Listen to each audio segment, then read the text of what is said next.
Okay, so welcome everybody. We are 2 weeks away from the holiday called Rosh Hashanah. So we're just going to do a slight connection with the consciousness that we're going to tap into. I'll share my screen. So I'm reading here from the portion of Pinchas, verse 105. וכולו 10 שופרות, כלילן בתלת דאינון.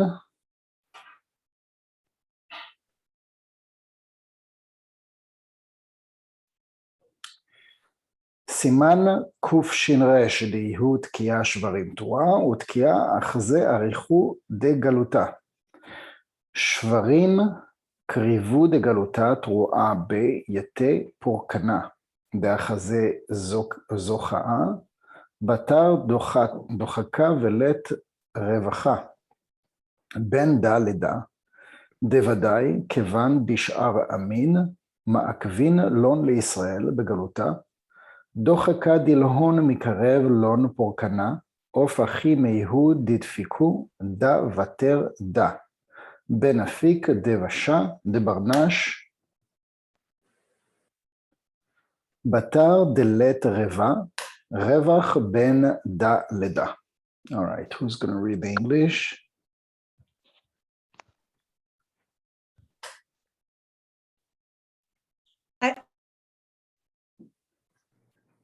You're muted. Okay, can you hear me? Can you hear me? Yes? All Yes. right, let me know if I'm walking into a landmine at any point. Okay. And all of the 10 shofar blows, which are tekiah, shvarim, teruah, tekiah, shvarim. Do you want me to read all those? Tekiah, teruah, tekiah, are included in 3 tekiah, shvarim, teruah, for they include only these 3 different variations in blows. Tekiah stands for length of the exile. Shvarim teaches about the proximity of the exile, and teruah about the coming redemption. For the sounds of the teruah teach about duress after duress, with no respite between them. And clearly, since the other nation makes Israel's exile more difficult, it is the duress that they suffer that brings redemption closer. And so it is too in our case of the patient's pulse, as the beat comes faster one after the other, with no space between them, the man's soul leaves him. Okay, one moment.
Can you hear? No, And now? Still not. no. My daughter who is 7 knows how to use this better than me. Okay.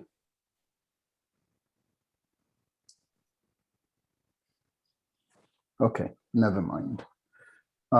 Actually, maybe my headset's out. Can you hear it now? Yes. Okay, good.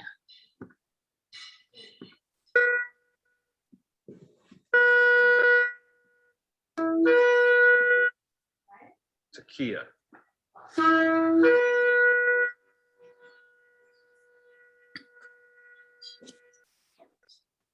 Shevarim.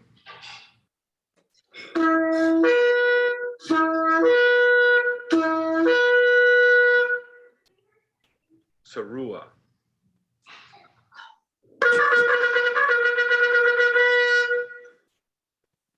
Takia Gadol.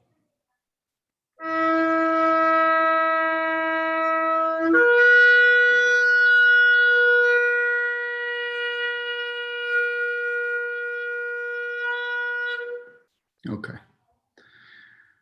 So just wanted to share with you a piece of the shofar. So when we're talking about the shofar, you can relate to, like, there are different sizes of shofar. There is like a small one, a big one, different, I would say, tones or sounds, but a shofar is a shofar. What is a shofar? It's a ram's horn.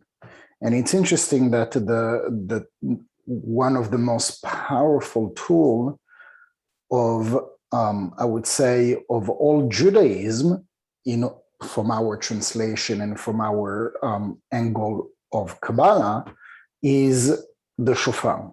So there are a lot of other tools that we use. On Shabbat, we use the wine and we use the bread to draw energy. And most of the tools, they are used to draw or manifest or emanate a certain type of energy depending on the window in time. And the window in time that is Rosh Hashanah, that always falls on the 1st and 2nd of the month of Libra. The most powerful tool that is being used on the first day and the second day is called the shofar, or the ram's horn. And so from religious perspectives, you'll hear all sorts of interpretations, but from the Kabbalistic perspective, the most powerful tool is taken from the animal that represents the most egocentric and the most self-centered and stubborn animal, right? And so you can look at basically the ram or the sheep, or whatever, like the cousins in the family of this animal. They are the most stubborn, and those are the animals that you see, like hitting the head against the wall or hitting each other head to head. This is like from the Kabbalistic perspective and the way that the Rav was teaching, the only way that we can transform the greatest light, it has to be taken out from something that represents the greatest opposite. And so we say, many sayings that, in order to extract the vaccine, or in order to extract the remedy, you have to go into the poison. There is always like a spark of the poison, or the disease into the remedy. And so you see, like, for example, like now there is like this whole thing about the vaccine of the coronavirus. Whoever gets the vaccine, a lot of people get kind of like the symptoms of the coronavirus. They get like the flu symptoms, and they get like the cold symptoms and whatever. So the idea is that from the greatest light, or should I say from the greatest darkness or desire to receive for the self alone, that tool is going to be used to reveal the greatest light. Now, what is the Zohar telling us here about the shofar? And I'm going to go back to the Zohar verse that we just read. And all the 10 shofar blows, which are the tkiya. So the tkiya is the long blow, is the two, and then the shvarim is the 3 blows. It's and if you will, the tkiya, shvarim, tuah, they're the same length, but the sound is different. And so if you have like a one long sound or 3 that are split in 3, or the shvarim, or the Torah, which is basically the same length, but split in 9. So 1, 3, 9. 1 is tkiya, 1 long blow. Shvarim is 3 blows that are equal in length, the tkiya. And the Torah is equal 1 long tkiya in 9 parts, or 3 shvarim split in another 3. And so, if you will, the tkiya, shvarim, tuah, tkiya is traditionally like the blow that you would hear on Rosh Hashanah, but also on Yom Kippur, not as much in Yom Kippur. You would hear the shofar only at the end of Yom Kippur. And so it's interesting because, again, it says, like Yom Kippur is like the holiest day of the year, or, the words, the greatest light that is being revealed in the entire year, encompassing all the light that human beings would need for the entire year. And again, the tool here that is being used, it's again the shofar. And so another aspect is that, okay, so you have the physical shofar, so the horn, and the different sounds, but how do you make the sounds blow or sound, right? So, like if you're just holding it, it's not going to make any sound. What do you need to do in order to make the shofar sound the way that it sounds? It's a simple, not trick question. Bless you. What do you need to do in order to make the shofar sound the way that it sounds? Blow into it. You need to blow. What do you need to blow with? Your mouth, using your lungs and breath. Breath or air. Air. And it's interesting that you're using something that is like the least physical, right? To make the sound of something that is going to emanate the greatest light, that is going to extend for 365 days.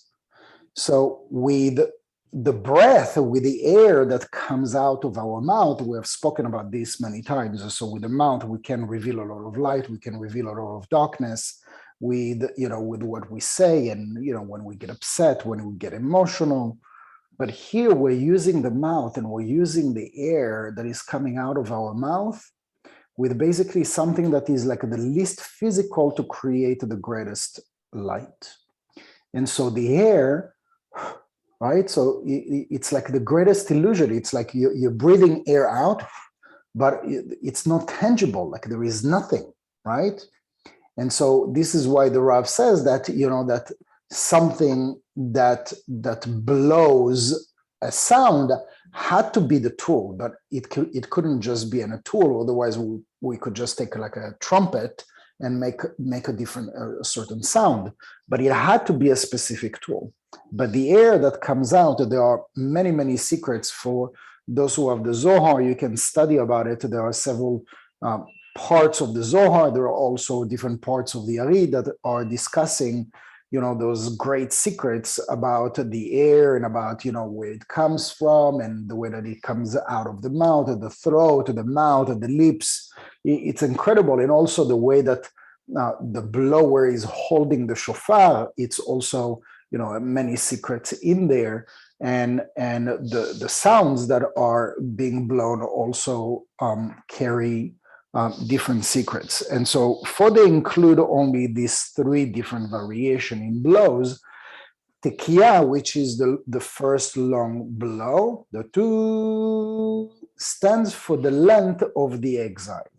And so, you hear just a sound, but actually it represents the length of the exile. What is the length of the exile? And rephrasing, what is the exile? So in your opinion, what is the exile? Because we're not 3,400 years ago where the Israelites basically, lost the land of the first and the second temple. We're not living in this time, and not everybody that is on this call in the world, could feel, like connected to this story, because their culture, their religion is not of the same connection. So what does it mean? And is it connected to all human beings? Is the cosmic event of Rosh Hashanah is actually pertaining to every single human being? So when we're talking about exile, what are we referring to?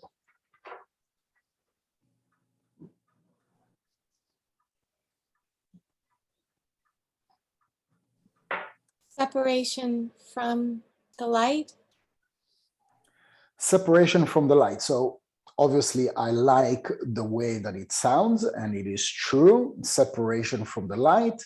But for us to sort of like bring this home, what does it mean for me, disconnection from the light?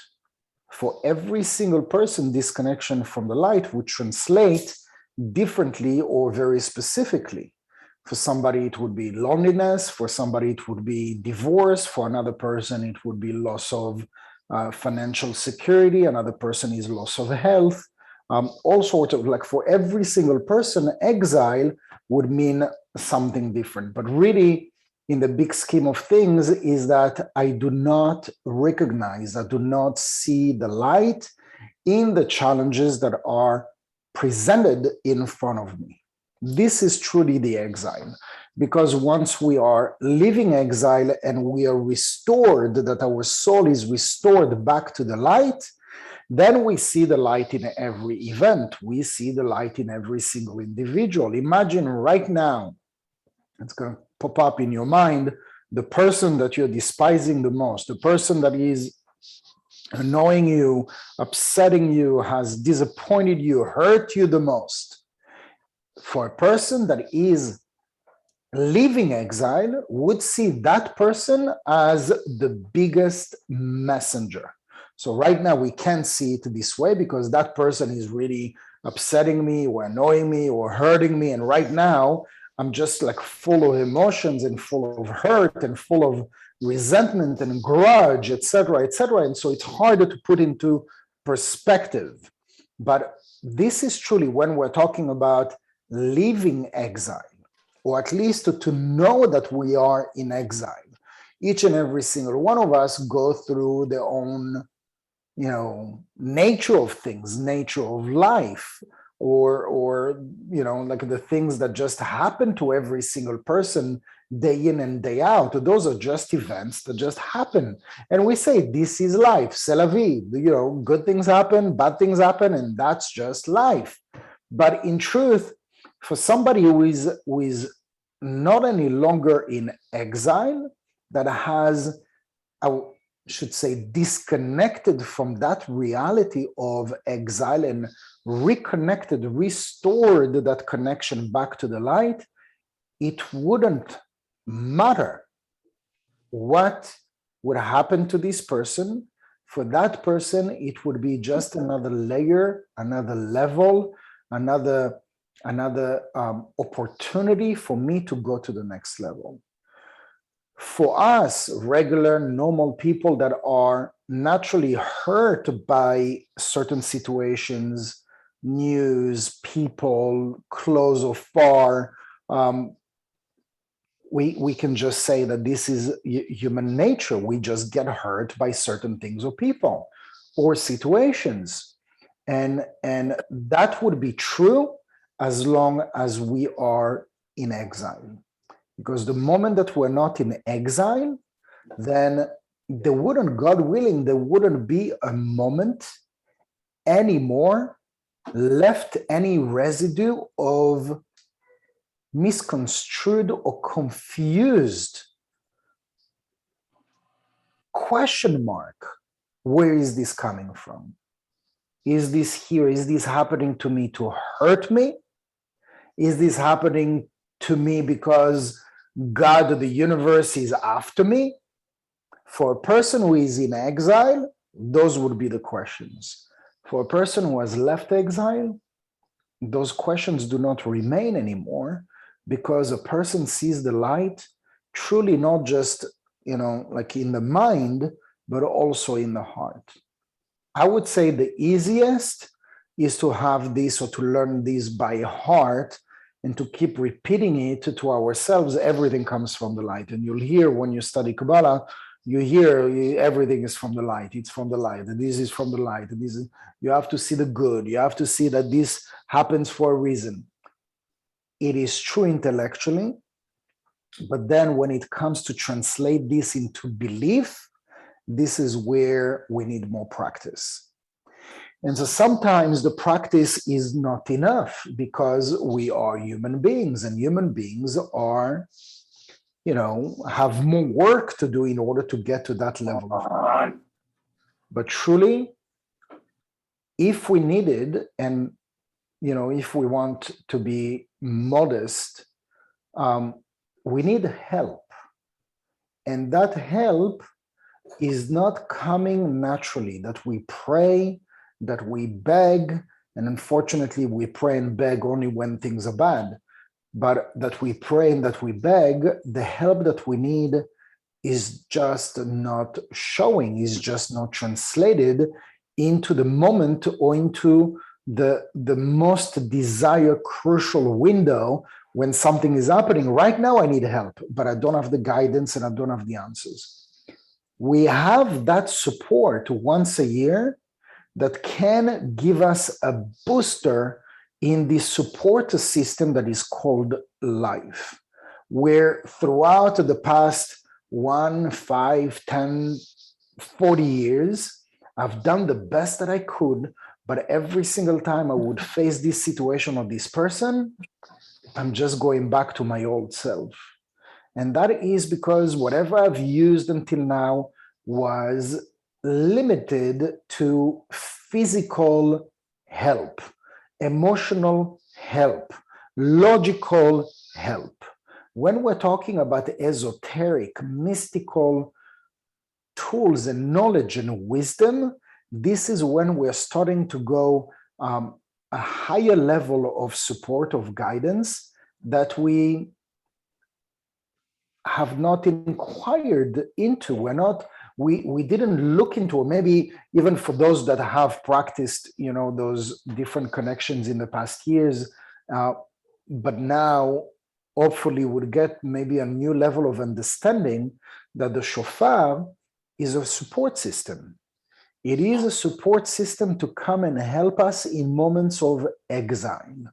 In moments of exile where the opponent, where our adversary, where our negative belief system have the best of us, which is part of nature.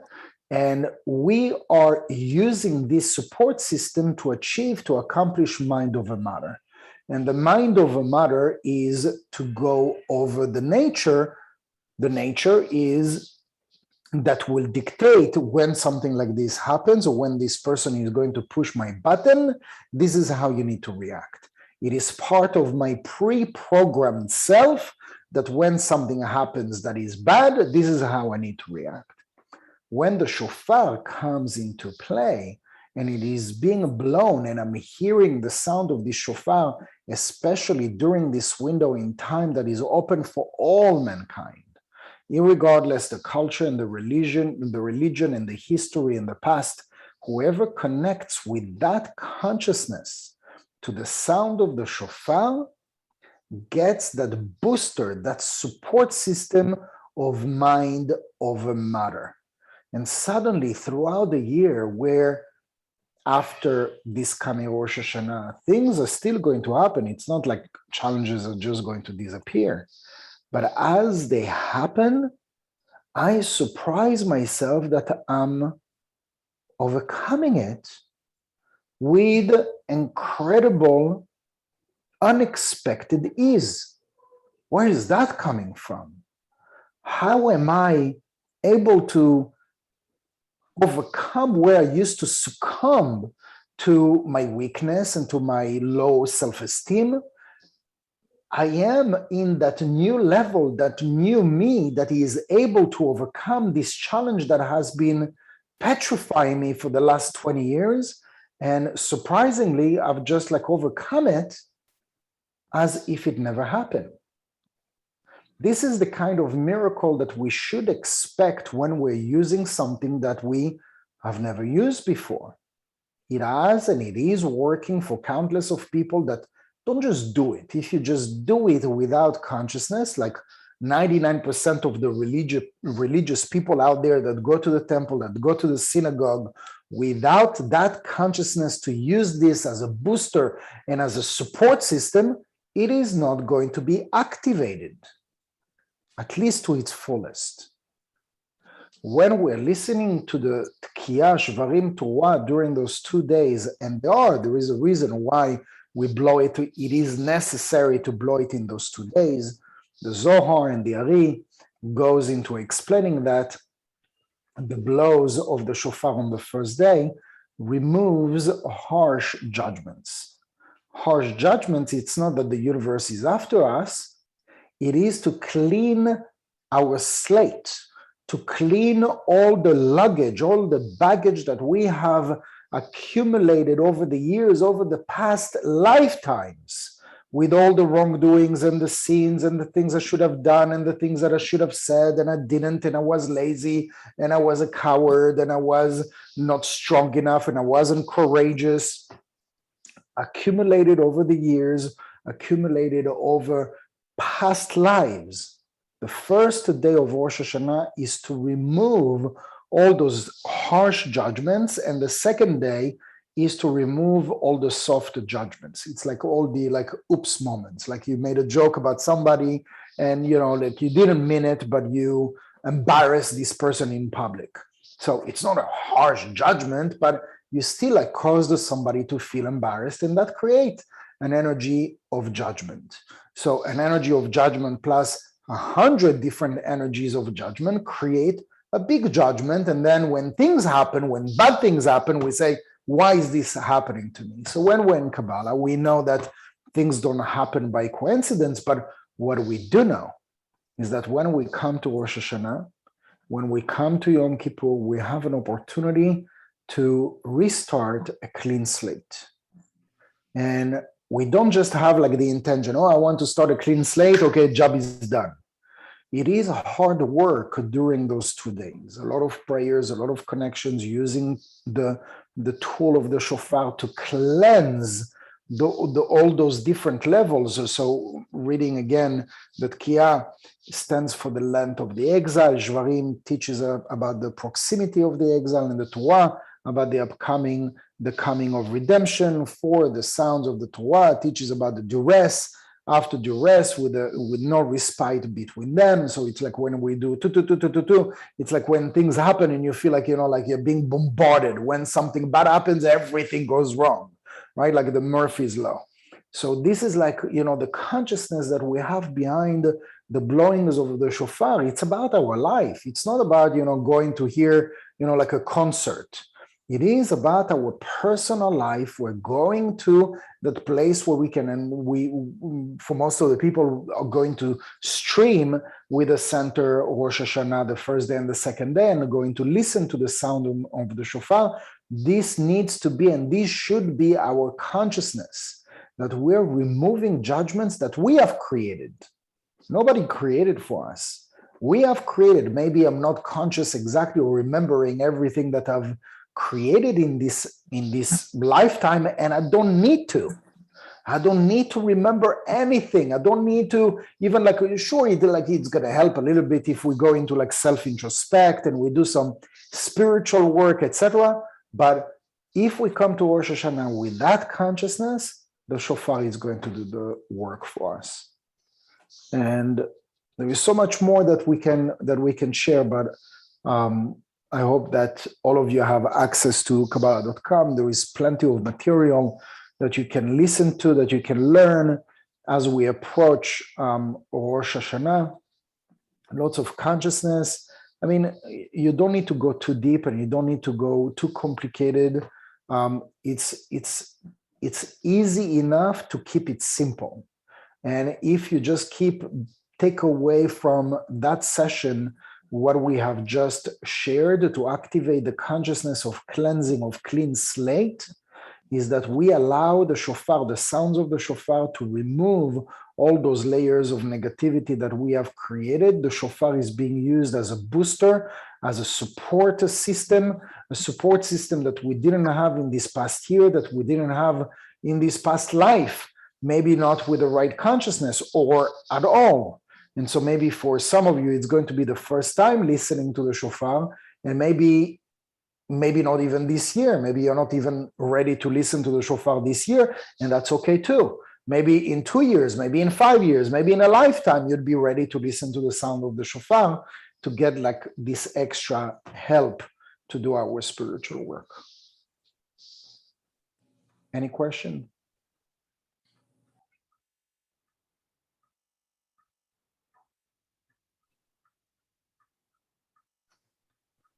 Okay.